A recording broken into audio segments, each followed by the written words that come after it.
উদ্দেশ্যটা ওটা ছিল না যে আমি বাবরি মসজিদ চাই না। কে চায় না ভাই? একজন মুসলিম হয়ে একটা মসজিদ হবে, এটা কে প্রতিবাদ করতে পারে? আসসালামু আলাইকুম। আমি আবারও চলে এসেছি আপনাদের সামনে একটা ছোট্ট ব্লগ নিয়ে। ঠিক আছে, আমি যে ভাইসটাকে নিয়ে একটা ব্লগ করেছিলাম, রাজমিস্ত্রির ঠিকাদার, তাকে নিয়ে একটা ব্লগ করেছিলাম।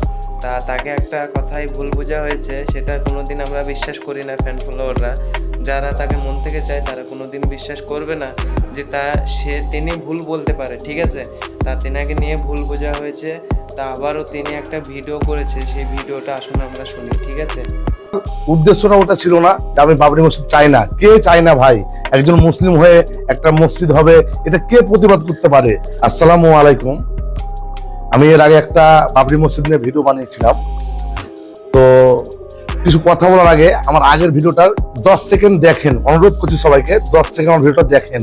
তো হুমায়ুন কবির চাচা মসজিদ তৈরি করছে, আলহামদুলিল্লাহ। এটা মুসলিম হিসাবে আমার গর্ব যে একটা মসজিদ তৈরি হবে, এটা খুব ভালো কথা। ভিডিওটা দেখলেন মনে হয়।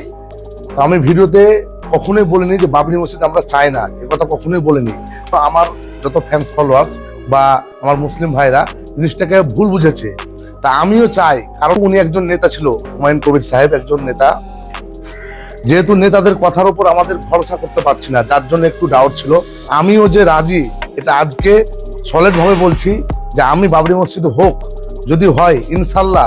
এই যে আমার কাছে লেবার মিস্ত্রিগুলো দেখছেন, কুরবানি ঈদের সময় আমি বাড়ি যাব এবং জোর গলায় বলছি একদিন হলেও আমি সবাইকে নিয়ে কাজ করাবো। যদি এই সব লেবার মিস্ত্রি না যায়, তাহলে আমি কথা দিচ্ছি সেই লেবার মিস্ত্রিগুলোর একদিনের যে পয়সাটা, সেটা আমি আমার বাবরি মসজিদ তৈরিতে আমি দেব, দান করব। ভিডিওটাতে কেউ ভুল বুঝবেন না, কারণ আগের ভিডিওটা অনেক মানুষ না জেনেই না পুরো দেখেই কমেন্ট করেছিল। তো আমার উদ্দেশ্যটা ওটা ছিল না যে আমি বাবরি মসজিদ চাই না। কে চায় না ভাই? একজন মুসলিম হয়ে একটা মসজিদ হবে, এটা কে প্রতিবাদ করতে পারে? আমি শুধু আমার বক্তব্যটা বলতে চেয়েছিলাম।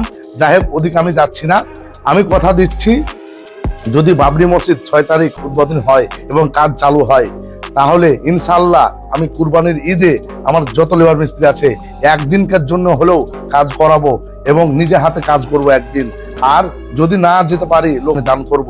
তো ভিডিও শেষে একটা কথাই বলবো হুমায়ুন কবির সাহেবকে বা চাচাকে, যে আমরা প্রবাসের জন্য কেউ বাইরে কোনো দুর্ঘটনা হলে কেউ সাহারা নাই। আপনি যদি একটু এই বাবরি মসজিদের পাশাপাশি আমাদের জন্য একটু কিছু সাহারা করতেন, তাহলে আমরা প্রবাসী ভাইরা, এমনিতে আপনাকে অনেক মুসলমান সাপোর্ট করছে, আমরা সাপোর্ট করছি।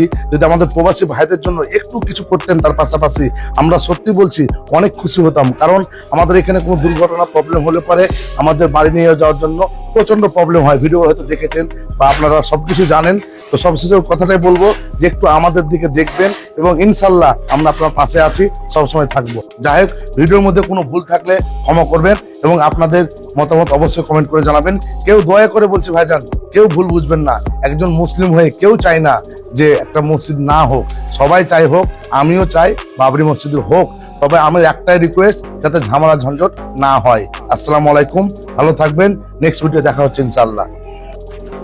তো হে গাইজ, আপনারা শুনতে পেলেন তেনার ভিডিও কথাগুলো। ঠিক আছে, তো আপনারা কে কে তার সাথে সম্মতি আছেন, তার একটা শেয়ার কমেন্ট করে একবার জানিয়ে দেবেন। ঠিক আছে, কমেন্টে তাদের রায়গুলো জানাবেন যারা তেনার ফ্যান আছেন। ঠিক আছে, বাই, টাটা।